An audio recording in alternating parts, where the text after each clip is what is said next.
Imagine a town where people couldn't stop dancing. Not because they wanted to, but because something possessed them. They danced until their feet bled, until their bones cracked, and many of them never stopped, then they died. This isn't a legend. It really happened in 1518 in Strasbourg. It began with one woman, Frau Trophia. She stepped into the street and started dancing. No music, no celebrations, just endless frantic movement. At first, neighbors laughed, maybe pointing and whispering about her strange behavior.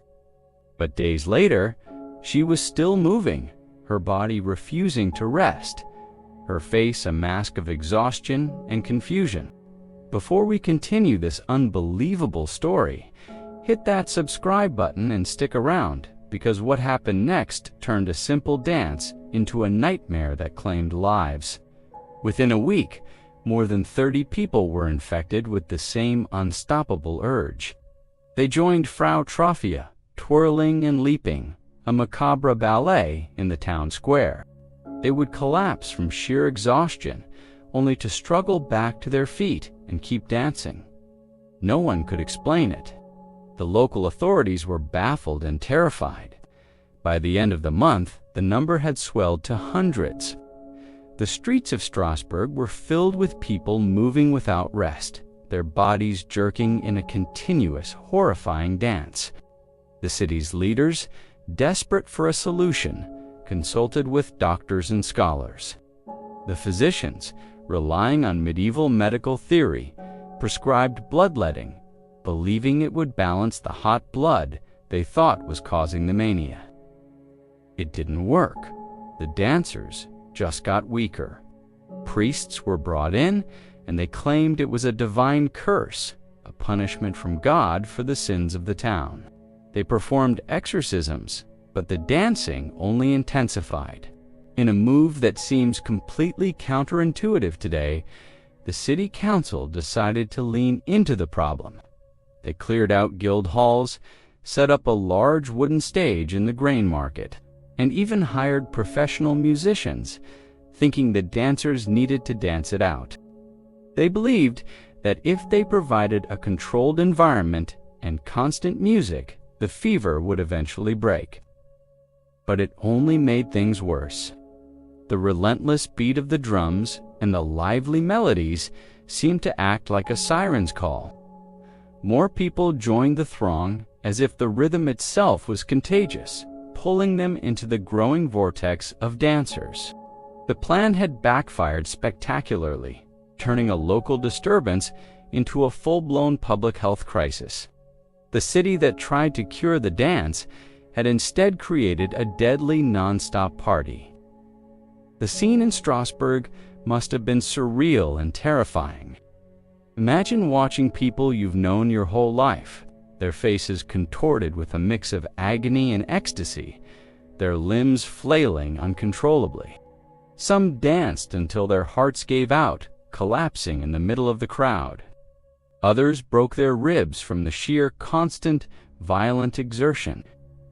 Witnesses reported seeing dancers cry out in pain, begging for it to stop, their minds screaming for rest, while their bodies refused to obey. Think about the helplessness of watching your neighbor, your friend, or even your child dancing themselves to death right in front of you, and being powerless to help them. The streets were filled not just with motion, but with the sounds of groaning, weeping, and the relentless pounding rhythm of feet on cobblestone. It was a carnival of death, playing out in broad daylight for everyone to see.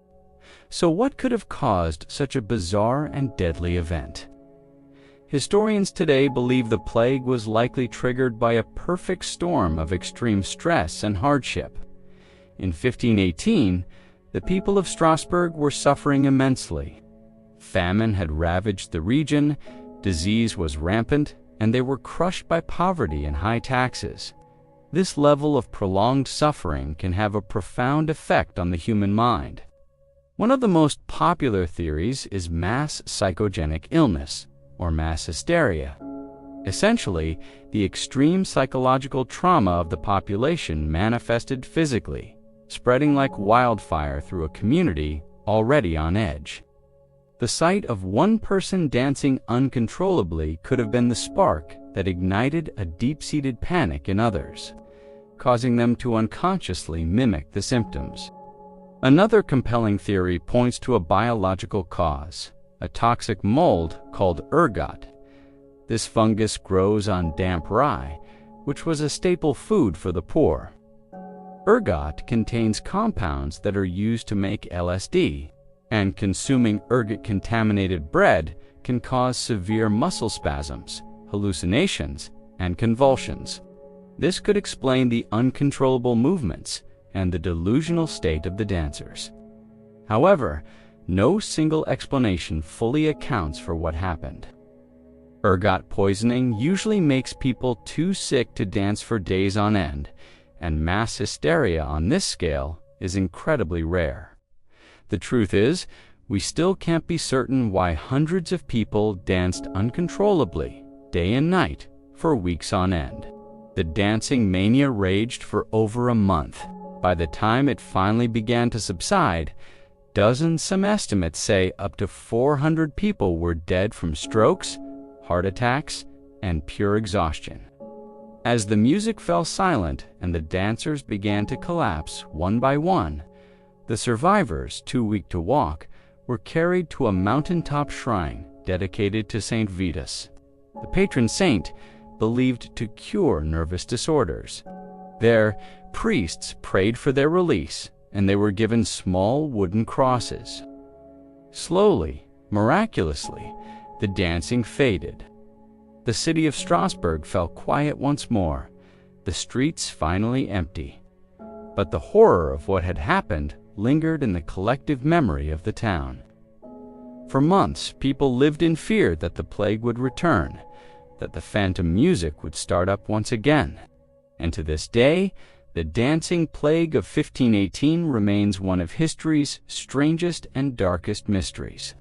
Was it mass hysteria, a case of widespread poisoning, or something supernatural we can't explain? We may never have a definitive answer.